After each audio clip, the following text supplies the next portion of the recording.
Salut tout le monde, j'espère que vous allez bien, c'est le D, David K, bienvenue dans ce tout nouveau podcast où aujourd'hui on parle un petit peu de l'actualité Pokémon vu qu'on va parler de l'avenir de Pokémon TCG sur les tendances, les spéculations, le scalping, voilà, l'investissement. On va parler un petit peu de tous ces sujets un petit peu sensibles sur les semaines et les mois à venir. Avant de débuter ce podcast, vous connaissez la traditionnelle formule, installez-vous confortablement, prenez votre petit café, votre petit thé chaud de l'hiver. C'est parti. Bon, on va aborder des sujets qui sont assez intéressants au vu de la tendance du moment, mais avant toute chose, n'oubliez pas que vous pouvez précommander la Candypocalypse de Rise pour le moment encore au meilleur prix sur le site. Je vais même vous mettre aujourd'hui mon lien Vinted, j'ai fait dropper pas mal de cartes Pokémon, donc si vous voulez aller checker, n'hésitez pas. Comme ça, si je fais pas mal de ventes, je m'achète un peu de matos. Allez, c'est parti, on rentre dans le vif du sujet, on n'oublie pas, on s'abonne, on active la cloche des notifs, tout ça, on est road tout 10 000 abonnés, et je vois ce petit Kun qui est en train de se ramener juste ici.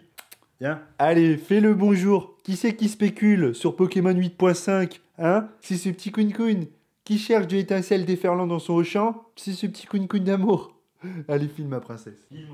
Bon, allez, cette fois-ci, c'est parti. On va commencer tout de suite avec étincelle déferlante avant de parler d'évolution prismatique. Pourquoi déjà étincelle déferlante? Aujourd'hui, c'est un tournant dans cette fin d'année 2024 autour de Pokémon TCG. Eh bien, ça faisait longtemps qu'on n'avait pas eu une telle hype, un tel engouement, de l'out of stock sur une édition récente. Je suis en train un petit peu de checker, de regarder tout ce qui se passe chez les revendeurs professionnels, etc. De mon côté, bien sûr, j'avais pu avoir de la display chez Ultimate Collector, Import Poké, donc Icaro Distribution. Mais il est vrai que les stocks ont fondu comme neige au soleil. Je sais qu'eux, ils avaient énormément de stocks.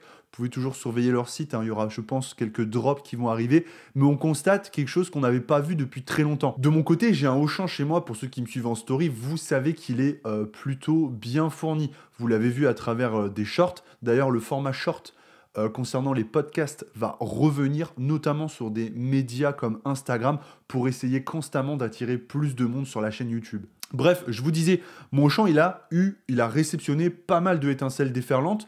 Je connais un petit peu les responsables des rayons, etc. et qui m'ont dit des fois, on a vu des trucs là récemment. Alors moi, il faut bien comprendre, je suis pas dans une grande ville. C'est pas le Auchan de Bordeaux-Lac ou quelque chose comme ça. C'est un très beau Auchan.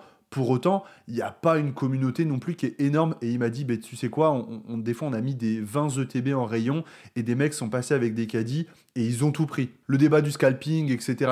Bref, moi je m'en fous un petit peu, je vais être honnête avec vous.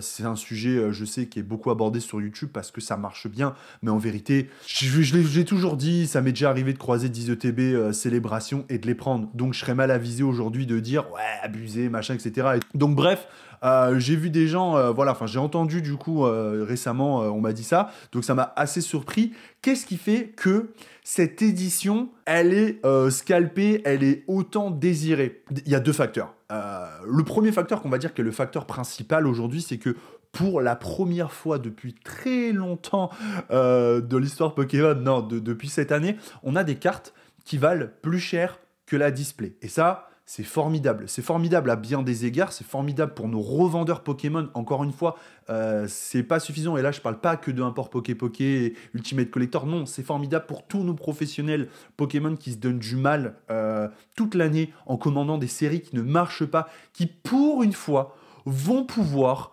un petit peu manger sur leur stock récent, et ça c'est cool. Cet effet il est bien sûr amplifié parce qu'on a encore une fois depuis très longtemps des cartes qui valent très cher dans cette display. On a notamment le fameux Pikachu. Alors Pikachu, c'est un grand débat. Pourquoi? Il est très beau ce Pikachu. Mais pour moi, si je suis totalement honnête avec vous, je le trouve très cool, mais ça vaut pas pour autant un Rayquaza V alternatif de EB7 qui vaut 2 fois moins cher. Ça ne vaut pas un Giratina V alternatif. Y a plein de cartes que ça vaut pas, si vous voulez. Mais c'est Pikachu. C'est Pikachu et c'est cool de voir que pour une fois, sur du récent, on a une hype. Ce Pikachu, il vaut quand même dans les 500 € actuellement. L'édition étant déjà sortie, on va dire, depuis une semaine officiellement, mais tout particulièrement sur cette édition, j'ai trouvé que les stocks étaient arrivés très tôt chez les revendeurs, donc on peut considérer qu'il y a déjà eu beaucoup d'ouverture. Ce Pikachu, il se maintient dans les 500 €, ce qui est complètement fou. Même à un moment, je crois qu'il était un peu dans les 400. Et là, j'ai regardé les ventes récentes. Vous le trouvez à 450.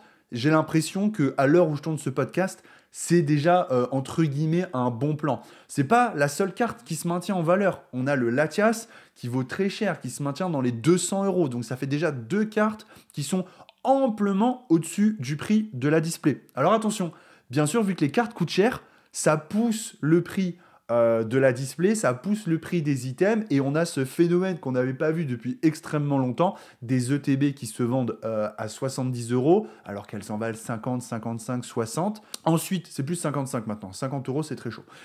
Et on a des displays qui partent au-dessus des 200 euros, ce qui est quand même très rare hein, sur du récent. On se souvient hein, des prix sacrifiés sur certaines éditions où tu vois les mecs qui vendent des displays à 140, 150, tu te dis mais c'est pas possible. Tout simplement, ils les vendent à prix fournisseur parce qu'en fait, ils ont besoin de refaire rentrer leur trésorerie. Et en gros, pourquoi ils font ça? Très rapidement, en gros, ils vont commander 20 000 euros sur une édition qui ne va pas marcher, parce qu'en fait, en commandant 20 000 euros sur une édition qui ne marche pas, ils se garantissent de pouvoir commander un stock sur des éditions qui marchent. Donc en fait, ils revendent pas à perte, mais ils revendent à prix vraiment ric-rac, sans gagner d'argent. Pourquoi? Pour se maintenir dans les quantités qui vont être intéressantes sur les futures éditions. Donc on a ce facteur de carte qui coûte plus cher, qui pousse à la consommation, qui pousse à l'ouverture, qui pousse les gens à stacker. Je vais pas vous mentir, alors moi je l'ai pas stacké. J'en ai pas stacké, c'est pas que je voulais pas, question de budget. Je peux pas être partout. En toute honnêteté, je prépare 8.5, comme beaucoup de monde. Donc, j'ai pas là les fonds pour stacker. J'ai déjà investi beaucoup dans Rise, ça marche très bien. J'ai stacké beaucoup d'autres choses, je suis très content. Franchement, je manque de rien.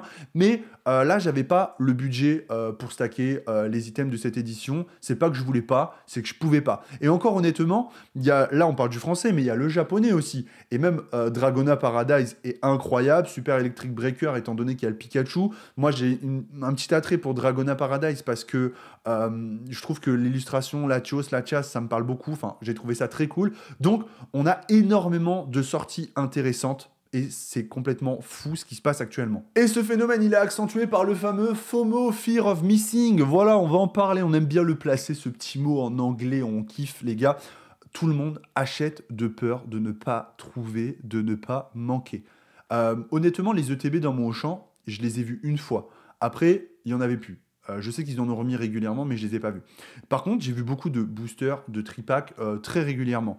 C'est complètement dingue de voir que ça part à cette vitesse. En fait, les gens, pour stacker, il y en a qui achètent pour revendre instantanément, mais globalement, tout le monde se précipite. Tout le monde se précipite parce qu'on se dit « Ok, ça vient de sortir, c'est la folie, ça coûte de l'argent, etc.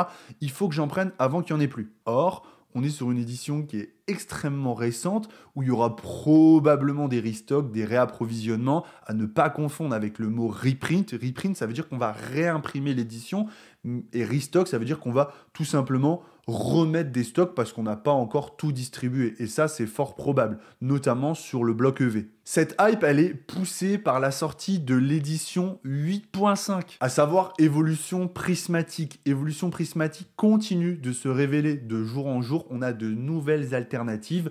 On sait d'ores et déjà que, logiquement, il n'y aura pas que des évolutions en cartes alternatives, mais d'autres cartes qui sont d'ailleurs, j'ai trouvé très jolies, un peu dans la continuité de Fable Nébuleuse. J'ai trouvé dans la réalisation graphique, qui était un échec, hein, Fable Nébuleuse, aujourd'hui on peut clairement le dire. Contrairement, je trouve, à Destinée de Paldea, qui selon moi est une édition extrêmement sous-cotée, Destinée de Paldea. Je pense qu'ils voulaient initier quelque chose avec Destinée de Paldea, ça n'a pas fonctionné, la hype n'était pas au rendez-vous, peut-être un souci de distribution, etc. Parce qu'on a vu beaucoup de restock pour le coup, de réapprovisionnement chez les vendeurs pros, chez les fournisseurs, il y en a eu partout. Enfin bref, de mon côté, je trouve que c'est une édition sous-cotée 4.5. On en reparlera, mais il y avait quand même de très belles cartes. Hein. Le Gardevoir Shiny qui était magnifique, le Mew, même le Dracofeu. Même moi qui suis pas fan du Terra Crystal, j'ai trouvé que c'était le meilleur Dracofeu qu'on ait eu depuis un petit moment déjà, notamment sur les Dracofeu Terra Crystal. Donc bon, à voir par la suite.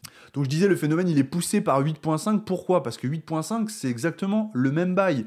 8.5, tous les revendeurs se font dévaliser. Il faut savoir qu'il y a des précos qui ont été lancés. Je vous le dis tout de suite, le cut, en règle générale, ça n'existe pas trop, du moins pas comme les gens l'entendent. Pour vous, c'est quoi le cut?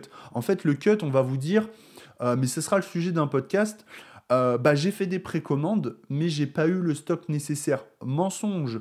Pourquoi? Vous commandez un professionnel 50 ETB sur toutes les éditions de EV, EV1, EV2, EV3, EV4, etc. Et ensuite, arrivé 8.5, vous lancez des précommandes avec un stock à la limite de l'infini, ou alors on va être raisonnable, on va pas extrapoler, on va dire vous lancez un stock de 200 ETB.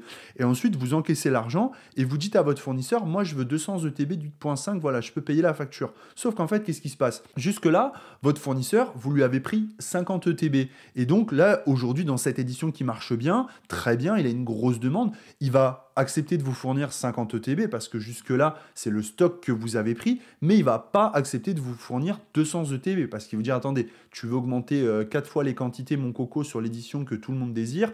Non, voilà, faut jouer le jeu dans les deux sens. Et à partir de ce moment-là, votre revendeur va vous dire globalement, bah désolé, j'ai pas eu les stocks, j'ai été cut. Or, c'est pas cut, t'as pas été cut, on t'avait pas garanti 200 ETB que tu as vendu. Tu as spéculé sur le fait que tu pouvais en avoir autant. Ça se passe beaucoup moins chez les vendeurs pro expérimentés que chez les boutiques un petit peu novices. Enfin voilà, globalement pour vous dire que le mot cut est très souvent mal employé et que les cuts, ça existe que très peu. Il y en a eu sur des items, il y en a des fois, c'est vrai, mais globalement, chez la majorité des revendeurs expérimentés dans Pokémon TCG, ils vous diront jamais j'ai été cut. Concrètement, c'est juste qu'ils ont vendu beaucoup trop de stock par rapport à leurs allocations garanties. Et quelque chose qui trompe pas, en règle générale, c'est que plus votre revendeur attitré met longtemps à proposer la précommande, plus c'est safe en fait. Pourquoi? Parce qu'il a attendu qu'on lui valide ses quantités avant de lancer les précommandes. Donc un petit truc qui peut vous aider, un petit tips,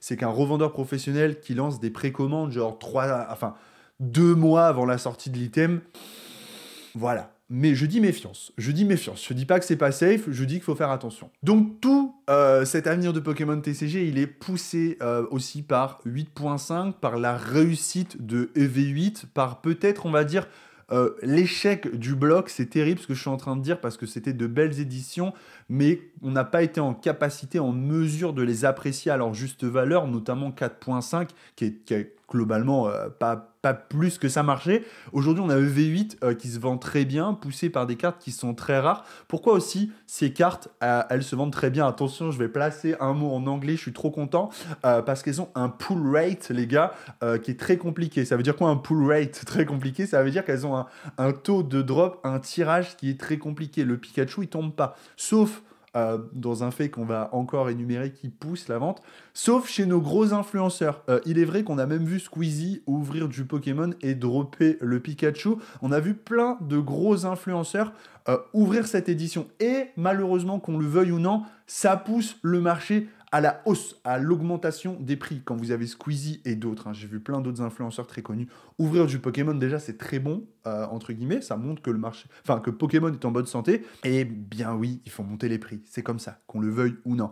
Donc, c'est tiré à la hausse, et bien sûr pour 8.5, qui est une édition qui s'annonce quand même grandiose, avec toutes les évolutions qui sont très populaires, eh bien, il y a fort à parier que les grosses cartes, et notamment les alternatives de Evoli et de ses évolutions, valent plus cher que la display une nouvelle fois, voire très cher. Et je pense que tout ça mis bout à bout, le prix des cartes sur 8.5, le phénomène de scalping, le fameux phénomène de cut, le fameux phénomène de FOMO, bref, on réunit tout ce qui peut être réuni pour qu'il y ait une explosion du marché, un désir d'obtenir les items. Donc oui, dans tout ça, dans ce microcosme, on aura quoi? On aura des collectionneurs, on aura des gens qui aiment ouvrir, on aura des scalpers, on aura des investisseurs, on aura le petit nouveau qui va débarquer en se disant j'ai 1000 balles, je vais acheter pour revendre, qui n'a pas de structure. C'est comme ça, ça fait partie du truc. Aujourd'hui, on ne peut pas dire ouais mais non mais machin. Non, c'est comme ça. Il faut être conscient de ce qu'est le marché.